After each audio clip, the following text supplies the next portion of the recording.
महोदय, हे आज या सभागृहासमोर सन 2026-27 या वर्षाचा अर्थसंकल्प सादर करण्याकरता उभा आहे।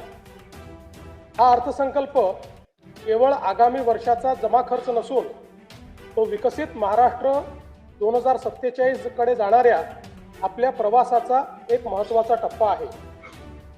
आपल्या सर्वांचे आराध्य दैवत युगपुरुष छत्रपती शिवाजी महाराज, धर्मवीर स्वराज्य रक्षक छत्रपती संभाजी महाराज, स्वराज्य जननी जिजाऊ माँसाहेब, छत्रपती राजश्री शाहू महाराज, महामानव डॉक्टर बाबासाहेब आंबेडकर, राजमाता पुण्यश्लोक अहिल्यादेवी होळकर, क्रांतिज्योती सावित्रीबाई फुले, साहित्यरत्न लोकशाहीर अण्णाभाऊ साठे या सर्व महामानवांना मी अभिवादन करतो।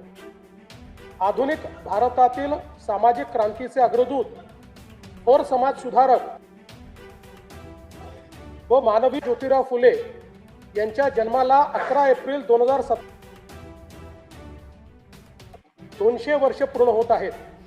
त्या निमित्ताने सन 2026-27 या वर्षात महात्मा फुले यांच्या कार्याचा गौरव करण्यासाठी एक समिती स्थापन करून विविध सामाजिक उपक्रम राबविण्यात येतील व त्यासाठी आवश्यक निधी उपलब्ध करून देण्यात येईल।